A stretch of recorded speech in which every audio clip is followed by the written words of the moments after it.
जीवन एक संघर्ष। दोस्तों, इस कहानी के पिछले भाग सुनने के लिए हमारे चैनल को विजिट करें। अब आगे। मन में उमड़े सवालों के उत्तर के लिए सूरज चिंतित था और अब वो सूर्या की जीवन शैली और उसका व्यवहार जानना चाहता था। राधिका बोली, बेटा अपने अतीत के बारे में मत पूछ। आज तेरे इस भोलेपन के रूप से मैं बहुत प्रसन्न हूँ, जो कम से कम मेरे साथ बैठकर खाना तो खा रहा है। आज से पहले तो तूने कभी ढंग से बात तक नहीं की। राधिका रुआंसी हो जाती है। सूरज माँ के पास जाता है और माँ को अपने गले से लगा लेता है। राधिका भी सूरज को सीने से चुपका लेती है और बहुत सारी पुच्ची उसके गालों पर करने लगती है। राधिका बहुत खुश थी। आज कई सालों बाद उसने अपने बेटे को गले लगाया था। राधिका नहीं चाहती थी कि सूरज की फिर से याददाश्त वापस लौटे और वह फिर आवारा गर्दी और अय्यासी के दलदल में चला जाए। रात्रि के समय सूरज अपने रूम में लेटने चला जाता है। आज पहला दिन था उसके लिए कि किसी आलीशान कोठी की सुंदर सुविधाओं से परिपूर्ण कमरे के नरम गद्दे पर लेटा था। एक ही दिन में उसकी कैसे जिंदगी बदल गई, इसी के बारे में वो सब सोच रहा था। इस घर में सूर्या का रूप तो धारण कर लिया था सूरज ने, लेकिन अब सूर्या बनकर सारी समस्याओं को कैसे सुलझाया जाए, यही बातें सूरज के मन मस्तिष्क में दौड़ रही थी।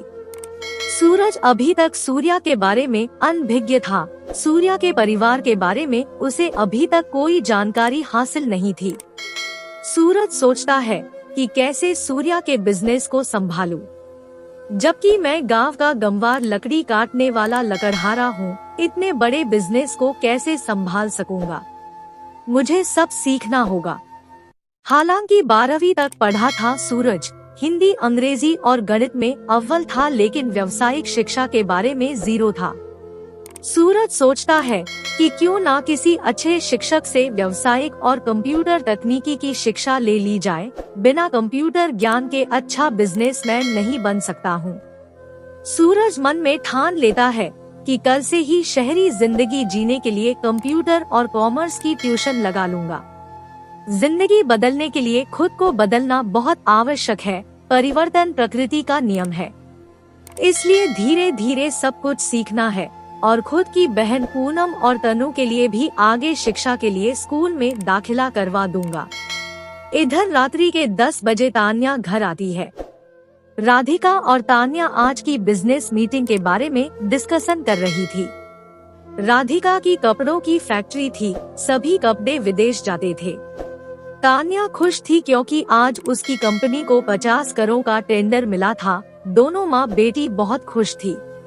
राधिका डाइनिंग टेबल पर खाना खा रही थी। राधिका को आज दो खुशी एक साथ मिली थी। एक तो उसका बेटा घर आ गया था, दूसरी खुशी कंपनी के टेंडर की थी। राधिका तान्या की ओर कुर्सी डालकर बैठ जाती है और तान्या से बोलती है, तान्या बेटा, तुझसे सूर्या के बारे में बात करना चाहती हूँ। तान्या राधिका की ओर देखती है लेकिन कुछ बोलती नहीं है। तान्या अब से पहले सूर्या से बहुत नफरत किया करती थी। बात करना तो दूर की बात, उसकी शकल भी देखना पसंद नहीं करती थी। तान्या ने कहा, बोलो मोम, क्या बात करनी है? बेटी के इस नरम रवैये से राधिका खुश थी। राधिका बोली, बेटा सूर्या को कुछ याद नहीं है। उसकी याददाश्त वास्तव में चली गई है। उसके चेहरे के भोलेपन को मैंने महसूस किया है बेटा। आज से पहले मैंने कभी सपने में भी नहीं सोचा था कि मुझे बेटे का प्यार नसीब होगा। हमेशा यही सोचती थी कि उसके अंदर सुधार आए, वो अपनी जिम्मेदारी को संभाले, बिजनेस और परिवार पर ध्यान दे।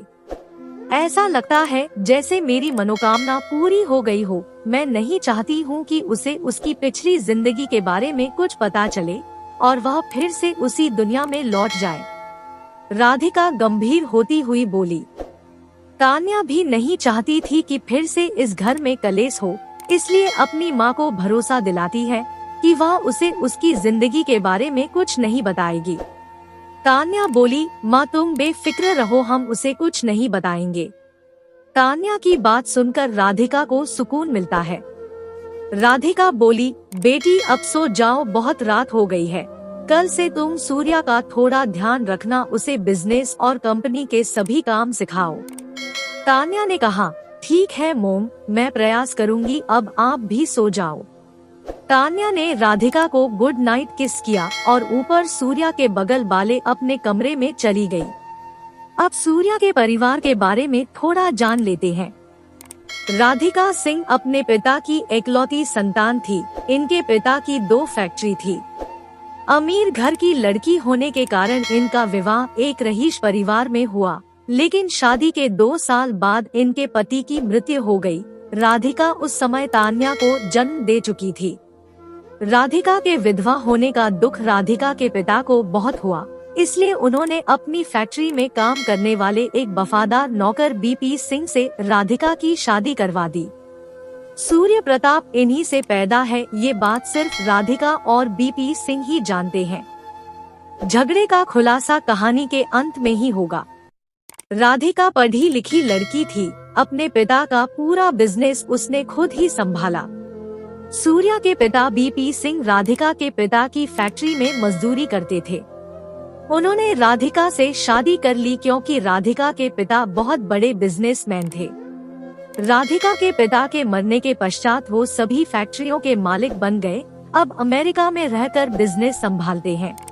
वो 15 वर्ष पहले अमेरिका चले गए क्योंकि राधिका और इनके बीच किसी बात को लेकर झगड़ा हो गया।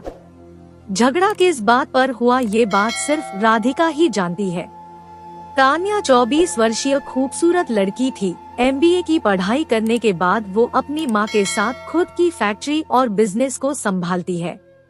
बिजनेस के चक्कर में वो अपनी असल जिंदगी को भूल गई। तान्या किसी मॉडल से कम नहीं लगती थी, लेकिन आज तक उसने कभी अपना बॉयफ्रेंड नहीं बनाया। वह थोड़ी सख्त मिजाज और चिड़चिड़ी स्वभाव की हो गई थी, इसलिए सूर्या से हमेशा ही इसका झगड़ा रहता था। सूर्य प्रताप सिंह 21 वर्षीय था। BBA करने के लिए मुंबई हॉस्टल में पढ़ा। गलत संगत में पढ़कर शराब, सिगरेट और अय्यासी सीख गया।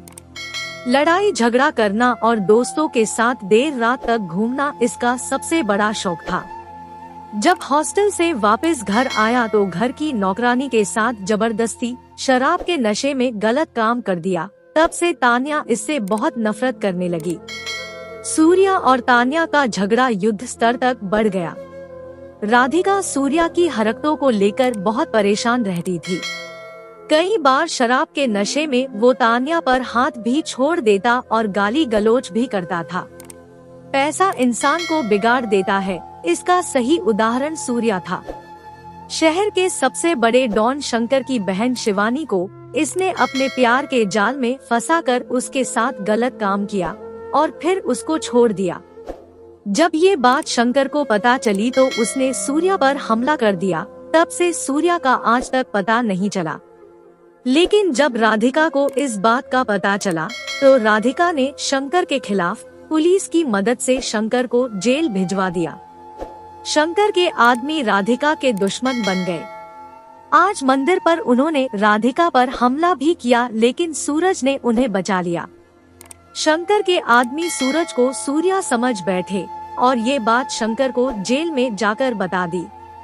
शंकर सूर्या के जिंदा होने की खबर सुनकर आग बबूला हो जाता है और मौके का इंतजार करता है। इधर शंकर डॉन की बहन शिवानी को भी पता चल जाता है कि सूर्या जिंदा है, तो वह भी अपना बदला लेने के लिए मौके का इंतजार करने लगती है। अब आगे देखते हैं कि सूरज की जिंदगी में क्या होगा। सूरज अपनी असली हकीकत कब तक को छुपा पाएगा, कब तक अपनी असली पहचान को छुपा रख सकता है। 1. क्या सूरज अपनी बहन पूनम और तनु को शहर की जिंदगी और खुशियाँ दे पाएगा? 2. क्या सूरज अपनी माँ रेखा के दुखों को कैसे दूर कर पाएगा? 3. क्या वो बिजनेस और फैक्ट्री को संभाल पाएगा? 4. क्या सूरज तान्या का दिल जीत पाएगा? 5. क्या सूरज राधिका को एक माँ के रूप में उसे खुश रख पाएगा? 6. क्या वो शंकर डॉन से लड़ पाएगा? 7. क्या सूरज शिवानी को न्याय दिला पाएगा? 8. राधिका और बीपी सिंह की लड़ाई झगड़े की वजह क्या थी? 9 गांव का चौधरी हरिया की मौत का बदला कैसे लेगा सूरज से। सूरज के सामने सूर्या की जिंदगी एक चुनौती की तरह थी, जिसे सूरज ने स्वीकार कर लिया था। ये सूरज के लिए एक संघर्ष था जिसमें उसे कामयाबी हासिल करनी है। सुबह के सूरज की पहली किरण सूरज की नई जिंदगी के लिए अहम थी। सूरज गहरी नींद में सोया हुआ था। राधिका उसे उठाने आती है। सूर्या सूर्या बेटा उठो, सुबह हो गई, नीचे आकर चाय नाश्ता कर लो। सूरज कसमसाकर उठता है। राधिका प्यार से उसके सिर पर हाथ फिराकर उठा रही थी। सूरज बोला, माँ बस थोड़ी देर में आता हूँ।